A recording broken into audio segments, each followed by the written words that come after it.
Hello students, I am Sujatha Paunikar from Department of Electrical Engineering, AISSMS Institute of Information Technology welcomes you all for Audit Course Session 2, Great Tide Solar PV System and Network. Principle of PV energy generation.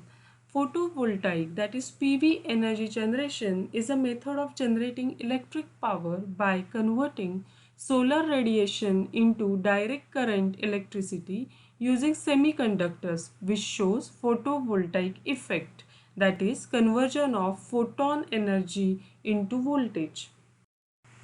Operation of solar cell. Here we can see constructional view of solar cell, which consists of N-type and P-type semiconductor separated by depletion zone. When the surface receives solar energy radiation, it generates or creates electron hole pair in the depletion layer, and thus it circulates current through the load, and it increases number of electron flow and reduces the depletion layer. Working, sun emits an electromagnetic energy that travels in the form of photons and hit the solar cell. After that, photons energy breaks doped silicon electron hole pairs. The generated electric field on the junction pushes the electrons to the N side and holes to the P side. Both sides are connected via metal contacts and electrodes to an external load which will transport the electric current. Thus, there is an electric current generated by the flow of charges and electrical voltage caused by electrical field. However, the power produced by a single solar cell is very less. Solar cells are combined within solar panels, which in turn can be wired up in series in order to give off the required power level. PV system types. There is three types which are existing right now. There are three types: grid interactive system, grid tied with battery backup system, standalone without battery, and with battery. Photovoltaic installation. So there are three types of photovoltaic installation: solar power ground mounted installation, solar power rooftop mounted installation, and solar grid mounted installation. Cell, module and array. Let's see. Basic building block of PV is a solar cell, which is shown in the first diagram.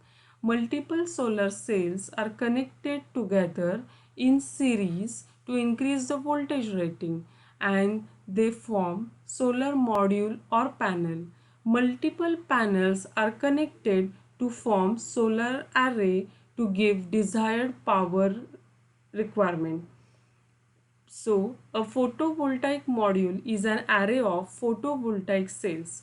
Power output depends on amount of energy incident on surface of cell and temperature of PV cell. Material used for PV cell.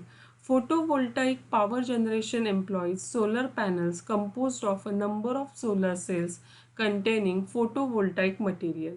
Materials presently used for photovoltaic includes monocrystalline silicon, polycrystalline silicon, amorphous silicon, cadmium telluride, and copper indium gallium selenide and sulfide. Photovoltaic solar panel is the most commonly used solar technology to generate electricity. Types of solar panel material. Let's see the material in detail with its advantages and some drawbacks. First one is monocrystalline.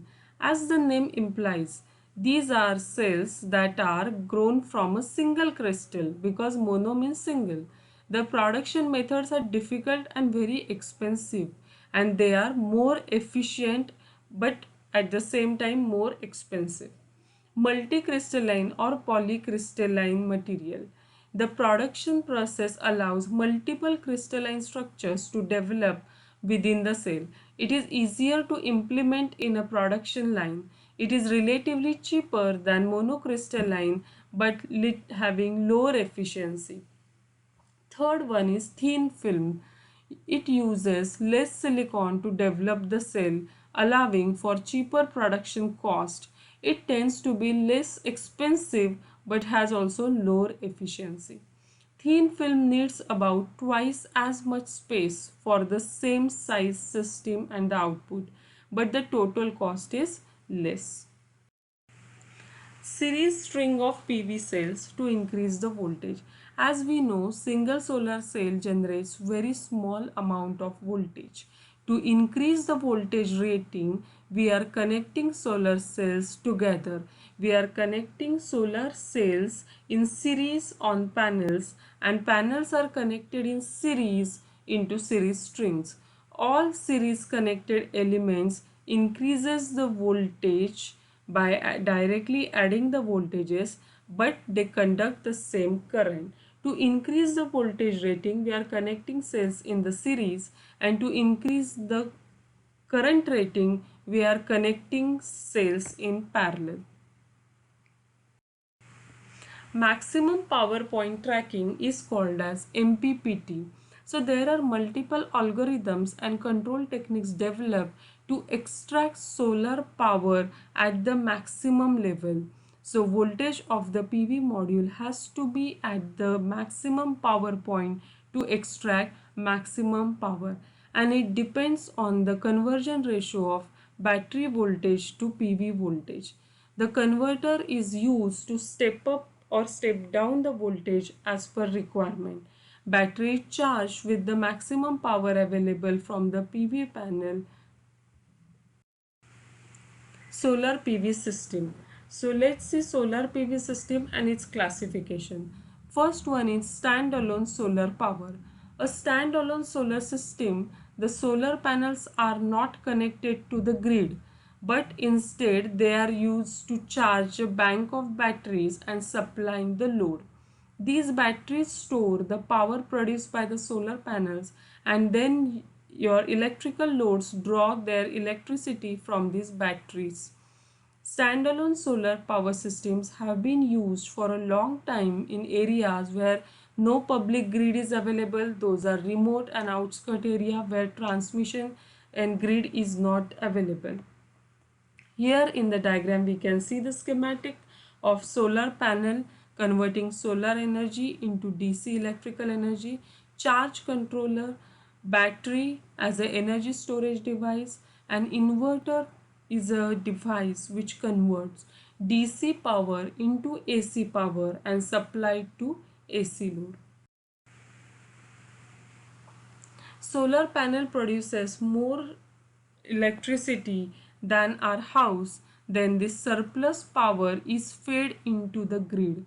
With a grid connected solar power system, when your house requires more power than what your solar panels are producing, then the balance of your electricity is supplied by the utility grid.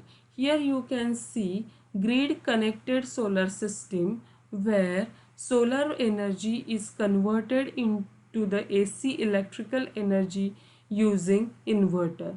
This AC electrical energy is given to the load at the residential, industrial or commercial sector, and surplus energy is supplied to the grid using net metering system. Customers are only billed for their net energy use with net metering. The homeowner is only billed for net energy used each month, that is equal to the energy produced by solar power system minus the energy consumed by the house over monthly billing. Now we will see PV system, that is solar system, utility, that is MACB, net metering, and the selling case study. So in daytime, let's take the case study such as generation from the solar cell is 3 kWh and the load consumption at home is 1 kWh. So generation is more than the consumption. So there is surplus or excess generation of 2 kWh. Through net metering, that 2 kWh is noted, that is supplied to the MACB. and MACB cash credit to our account. So in the daytime we are selling excess energy generated by solar energy or solar cell to the utility or grid. So here grid is acting as the storage bank. In case of winter or night, the scenario is different. Let's take one example of winter. Generation of the solar energy is less, that is 1 kWh, and load is also 1 kWh. So generation minus load, the surplus energy is equal to 0 kWh. So there is no transmission of excess energy to the utility grid. So there is zero cash credit to the customer. Now let's take the third scenario, that is night time, when solar generation is 0 kWh. We do not get any energy from the solar panel and load of the house is still 1 kWh. Now solar energy is not supplying home. So customer has to buy electricity from the transmission grid or MACB or utility, and utility is supplying 1 kWh to the home. So now it is cash is debited from the customer. Units into 7.5, that is 1125 rupees. But with solar system, after exporting surplus energy, that is 100 units, bill will be only net bill amount, that is 375 rupees. So that home will get saving for that month is 750 rupees from this case study. So benefits are solar technologies are good for our environment. They are quiet and have no harmful emissions. Carbon footprints are reduced. They have interconnectivity with grid, and PV represents one of the most promising means maintaining our energy intensive while not contributing to global warming and pollution. And as we know, we are using net metering, so there will be saving in the electricity bill.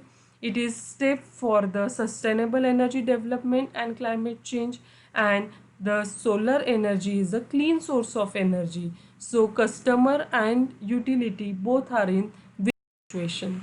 These are some references. Thank you students. Thank you all.